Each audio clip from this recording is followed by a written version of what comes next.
Morning, everybody. How we doing? It's great to be here. Thanks to everybody for having me today, in particular Ben and Mark.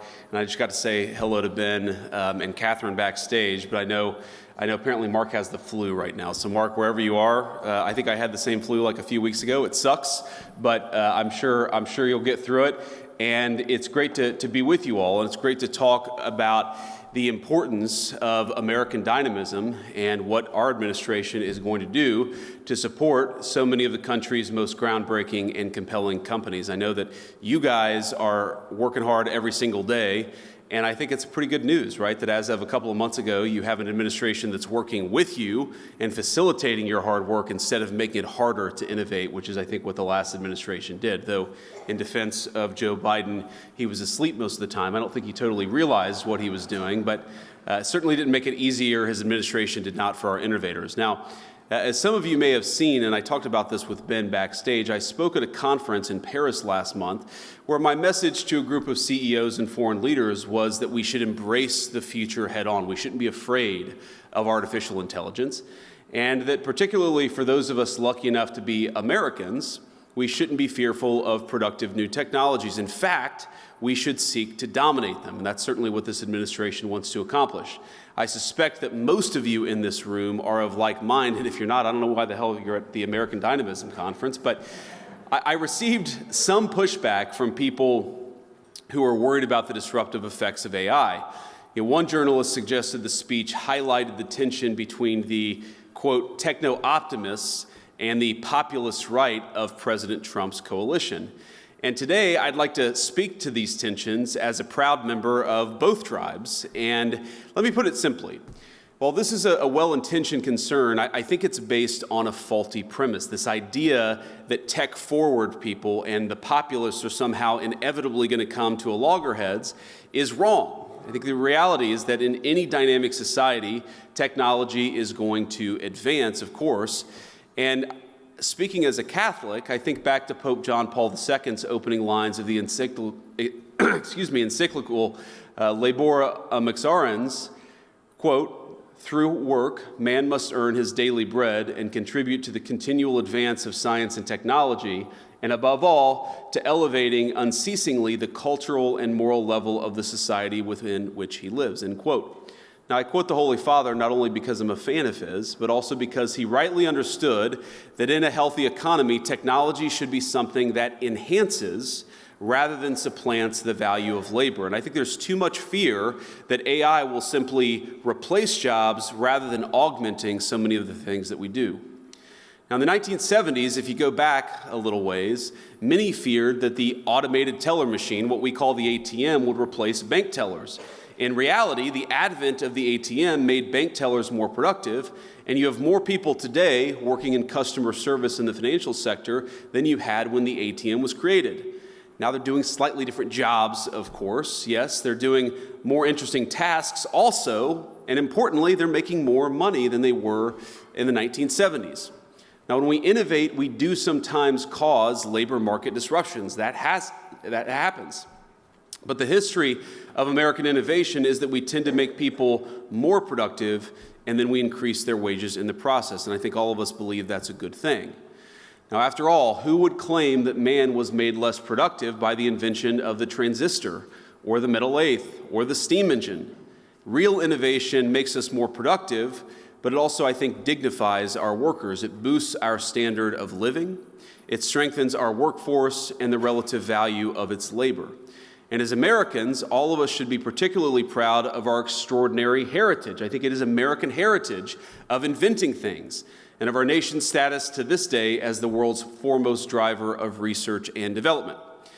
But all of this, the role that technology plays in a labor market, and whether we greet innovative breakthroughs with excitement or with trepidation, depends on the purpose of our economic system in the first place. And I think this is where the populists have an important point. It should be no surprise that when we send so much of our industrial base to other countries, we stop making interesting new things right here at home. Look, for example, at shipbuilding. Now, if you go back to World War II, America constructed thousands of so-called Liberty ships to carry troops, cargo, and other things, building them at a pace of 3 ships every 2 days, 3 ships every 2 days. Now, we build about 5 commercial ships across an entire year in the United States of America. And as a result, the United States today accounts for 0.1%, 0.1% of global shipbuilding. China, on the other hand, now makes more commercial ships than the rest of the world combined. In fact, one of Beijing's state-owned firms built more commercial ships just last year than all of America has produced since the end of World War II. So, while we remain the leader in technology and innovation, I think there are troubling signs on the horizon. And I raise all this to ask, does this sound like a regime, I'm speaking of China, that will pass up on the opportunity to use AI or any other technology to advance their own interests and further undermine the interests of their rivals? I think the answer is obvious, and that's why America, we've got to be tech forward. Yes, there are concerns, yes, there are risks, but we have to be leaning into the AI future with optimism and hope, because I think real technological innovation is going to make our country stronger. So deindustrialization poses risks both to our national security and our workforce. It's important because it affects both. And the net result is dispossession for many in this country of any part of the productive process. And when our factories disappear and the jobs in those factories go overseas, American workers are faced not only with financial insecurity, they're also faced with a profound loss of personal and communal identity. And so to come full circle on this tension, alleged tension between the populace and the techno-optimists, I can understand a reaction of skepticism when we talk about the revolutionary potential of new invention and artificial intelligence and all the other incredible technologies that you guys are working. But I think that that tension is a little overstated. And so I'm going to come back to what's sort of dividing some of the tech optimists and the populists on our side. I think the populists, when they look at the future, and when they compare it to what's happened in the past, I think a lot of them see alienation of workers from their jobs, from their communities, from their sense of solidarity. You see the alienation of people from their sense of purpose. And importantly, they see a leadership class that believes welfare can replace a job and an application on a phone can replace a sense of purpose. Now, I remember a Silicon Valley dinner in particular back when I was in my tech days, where my wife and I were sitting around talking to some of the leaders of the important technology firms of the United States, and this was probably in 2016 or 2017.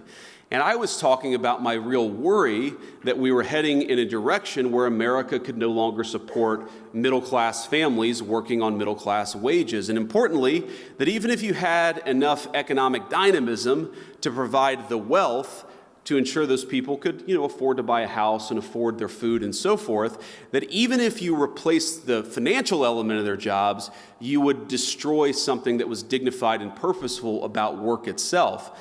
And I remember one of the tech CEOs who was there, that CEO, you would know his name if I mentioned it. He was the CEO of a multi-billion-dollar company. He said, well, I'm actually not worried about the loss of purpose when people lose their jobs. And I said, okay, well, what do you think is going to replace that sense of purpose? And he said, digital, fully immersive gaming. And then my wife texted me underneath the table and said, we have to get the hell out of here. These people are effing crazy. Now, I don't think that, of course, that CEO's views are representative of most people in this room, but when I think about a lot of the workers, based on what they've seen in the past, are very worried about the future because, frankly, their leadership has failed to serve them. And then I think about this from the perspective of a lot of the tech optimists. I think a lot of the tech optimists, they see overregulation, they see stifling innovation. I mean, you guys are builders. They are builders. And while they may sympathize with those who lost a job, they're much more frustrated that the government won't allow them to build the jobs of the future. And they know that as hard as it is to build a business in digital media, it's still harder to build one in robotics or life sciences or energy in what we call the world of atoms. They see a government that makes their lives harder, and they must trust anyone who looks to that government for aid. And what I propose is that each group, Our workers, the populace on the one hand, the tech optimists on the other, have been failed by this government. Not just the government of the last administration, but the government in some ways of the last 40 years. Because there were two conceits that our leadership class had when it came to globalization. The first is assuming that we can separate the making of things from the design of things. The idea of globalization was that rich countries would move further up the value chain while the poor countries made the simpler things. You would open an iPhone box and it would say designed in Cupertino, California. Now the implication, of course, is that it would be manufactured in Shenzhen or somewhere else. And yeah, some people might lose their jobs in manufacturing, but they could learn to design, or to use a very popular phrase, learn to code. But I think we got it wrong. It turns out that the geographies that do the manufacturing get awfully good at the designing of things. There are network effects, as you all well understand. The firms that design products work with firms that manufacture. They share intellectual property, they share best practices, and they even sometimes share critical employees. Now, we assume that other nations would always trail us in the value chain, but it turns out that as they got better at the low end of the value chain, they also started catching up on the higher end. We were squeezed from both ends. Now, that was the first conceit of globalization. I think the second is that cheap labor is fundamentally a crutch, and it's a crutch that inhibits innovation. I might even say that it's a drug that too many American firms got addicted to. Now, if you can make a product more cheaply, it's far too easy to do that rather than to innovate. And whether we were offshoring factories to cheap labor economies or importing cheap labor through our immigration system, cheap labor became the drug of Western economies. And I'd say that if you look in nearly every country from Canada to the UK that imported large amounts of cheap labor, you've seen productivity stagnate. I don't think that's not a total happenstance. I think that the connection is very direct. Now, one of the debates you hear on the minimum wage, for instance, is that increases in the minimum wage force firms to automate. So a higher wage at McDonald's means more kiosks. And whatever your views on the wisdom of the minimum wage, I'm not going to comment on that here. Companies innovating in the absence of cheap labor is a good thing. I think most of you are not worried about getting cheaper and cheaper labor. You're worried about innovating, about building new things, about the old formulation of technology is doing more with less. You guys are all trying to do more with less every single day. And so I'd ask my friends, both on the tech optimist side and on the populist side, not to see the failure of the logic of globalization as a failure of innovation. Indeed, I'd say that globalization's hunger for cheap labor is a problem precisely because it's been bad for innovation. Both our working people, our populists, and our innovators gathered here today have the same enemy. And the solution, I believe, is American innovation. Because in the long run, it's technology that increases the value of labor. Innovations like the American system and the interchangeable parts revolution it sparked, or Ford's moving assembly line that skyrocketed the productivity of our workers. That's how American industry became the envy of the world. And that's what I really want to talk about today, why innovation is key to winning the worldwide manufacturing competition, to giving our workers a fair deal, and to reclaiming our heritage via America's great industrial comeback. And I believe that's what we're on the cusp of, a great American industrial comeback. Because innovation is what increases wages. It's what protects our homelands, and I know we have a lot of defense technology companies here. It's what saves troops' lives on the battlefield. And I know everyone here today largely agrees. It's why we have some of the greatest inventors and thinkers in energy, precision machining, countless critical high-value industries just in this room. And I think the other thing that unites all of you is that you're builders. And I use that word deliberately. I was very moved by Mark's manifesto from a few years ago about America. We are a nation of builders. We make things. We create things. Each of you came to this summit not because you developed some flash-in-the-pan application, but because you're building something very real. You're raising new factories. You're turning profits back into R&D, and you're creating new, good-paying jobs for your fellow Americans. And this is why I'm such huge fans of yours, of Ben's and Mark's, and of the entire endeavor. And that we recognize now in our administration is the time to align our work interests with those of all of you. It's time to align the interests of our technology firms with the interests of the United States of America writ large. Now, all of you, in your own ways, have answered that call. After all, there's nothing forcing anyone to be in the room today. Each one of you could have set up headquarters in Southeast Asia or China, I'm sure, and you would have done quite well for yourselves financially. But you're here, I hope, because you love your country. You love its people and the opportunities that it's given you, and you recognize that building things, our capacity to create new innovation in the economy, cannot be a race to the bottom. Now, America's not going to win the future by ditching child labor laws or paying our workers less than Chinese or Vietnamese laborers. We don't want that, and it's not on the table. We can only win by doing what we always did, protecting our workers and supporting our innovators, and doing both of those things at the same time. And so, I want to talk a little specifics here. The Trump administration's great plan for staging the great American manufacturing comeback is simple. You're making interesting new things here in America? Great. Then we're going to cut your taxes, we're going to slash regulations, we're going to reduce the cost of energy so that you can build. Our goal is to incentivize investment in our own borders, in our own businesses, our own workers, and our own innovation. We don't want people seeking cheap labor. We want them investing and building right here in the United States of America. And so if you'll allow it, I'd like to talk about a few ways that the Trump administration is already pursuing a pro-innovation economy that allows our workers to thrive and our companies to outcompete their foreign peers.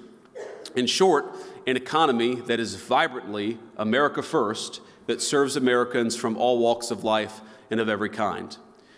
Now, first, President Trump is starting with, and is dead serious, about rearranging our trade and tariff regime internationally. We believe that tariffs are a necessary tool to protect our jobs and our industries from other countries, as well as the labor value of our workers in a globalized market. In fact, combined with the right technology, they allow us to bring jobs back to the United States of America and create the jobs of the future. Just look in the past few months at the auto industry as an important example. When you erect a tariff wall around a critical industry like auto manufacturing, and you combine that with advanced robotics and lower energy costs and other tools that increase the productivity of U.S. labor, you give American workers a multiplying effect. Now that, in turn, allows firms to make things here at a price-competitive basis. Our president gets that, which is why last month we posted 9,000 new auto jobs after many, many years of stagnation or even decline in the auto sector. It's why, just weeks in, we already have new plant or production announcements from Honda, from Hyundai, and Stellantis worth billions of dollars and thousands of additional jobs on top of the ones that were already created. Now, this takes work. It took, in the president's first term, the president ripping up NAFTA and creating a new U.S. deal for American manufacturers in North America. But there's important work, and we're going to do it. Now, second, all of this is why the president is approaching the issue of illegal immigration as aggressively as he has, because he knows that cheap labor cannot be used as a substitute for the productivity gains that come with economic innovation. And so we've cracked down on illegal immigration at the border, where the results speak for themselves. Last month, migrant crossings were down 94% to their lowest number all time, and that happened just in 2 months of serious border enforcement. Thanks to President Trump's leadership, last month, for the first time in over a year, the majority of job gains went to American citizens born on U.S. soil, and that's important. For the first time in over a year, the majority of job creation actually went to American citizens. The third, this administration is focused on reducing our input costs for our manufacturers and for everybody else. Achieving energy abundance, and I know Doug Burgum was here earlier, will be here later, is top of mind. Because when we look at some of the most exciting applications of new technologies, we realize it's going to take a lot of power to keep them running. And we're thrilled to have our friends from the United Arab Emirates, a number of the business leaders and government leaders in town this week for meetings with our government. And one of the things they consistently hammer upon is something that unfortunately too few of our European allies tend to get, is that if you want to lead in artificial intelligence, you have got to be leading in energy production. So we are going to set the pace there, and we are going to lead from the front. Now, we are already seeing, the good news is, signs of progress, even just a couple of months in. Gas and diesel prices are dropping, the cost of a barrel of U.S. crude is way down, and last Wednesday, the administration took major steps to make energy even cheaper and liberate our companies from stifling environmental regulations. Now, that is great, but of course, there's a lot more work we have to do over the next 4 years. Getting the tax bill right is especially critical for all of you and for all of your workers. We know how important it is to restore 100% bonus depreciation for capital investments, as well as full expensing for R&D. Again, we want people to invest in America, and we're going to make sure the tax code reflects that. In order to build on the success of the original tax law, meaning the tax law from the president's first administration, our administration is working to broaden some provisions that are critical to the industrial base, like expanding full expensing to cover factory construction. For business owners, including manufacturers, making the 2017 tax cuts permanent will provide further confidence and predictability to invest in new technology and equipment, hire more American workers, and grow all of your businesses. And we have a lot more to do, but the country's already starting to see the payoff of this administration's bold economic agenda. For producers and consumers alike, inflation is finally starting to come down. Core CPI last week dropped to its lowest number since April of 2021. And when it comes to the labor market, last month's jobs report showed a massive reversal. 10,000 new manufacturing jobs created, where the previous year we had lost over 100,000 manufacturing jobs. As you may have heard the president say, in less than 2 months since he took office, he's already secured more than $1.7 trillion in new investments across the United States. That's hundreds of thousands of new jobs in manufacturing, AI, other hard tech sectors, and more. So we think there's a lot to be excited about. There's a lot that we're excited about, and we certainly hope that you guys are excited too. But the fundamental premise, the fundamental goal of President Trump's economic policy is, I think, to undo 40 years of failed economic policy in this country. For far too long, we got addicted to cheap labor, both overseas and by importing it into our own country, and we got lazy. We overregulated our industries instead of supporting them. We overtaxed our innovators instead of making it easier for them to build their great companies. And we made it way too hard to build things and invest things in the United States of America. That stopped 2 months ago, and it will continue to stop, and will continue to fight for American workers and the American businesses that hire them and that support them. So I want to thank you all for two things. Number one, I want to thank you all for doing what you do. Again, you could have chosen the easy path. Every single person in this room, as the president would say, you're all very high IQ. You're some of the most talented people in the United States of America. You chose to build a business right here in the United States of America, and for that I'm grateful. But the second thing I want to say is that I think you're not just building your own business, I think that you are part of a great American industrial renaissance. Whether it's the war of the future, the jobs of the future, the economic prosperity of the future, we believe that we must build it right here in the United States of America. So thank you all for building. Thank you all for building in America, and thank you all for building the kind of society that I want to raise my children in. God bless you all. Thanks for having me.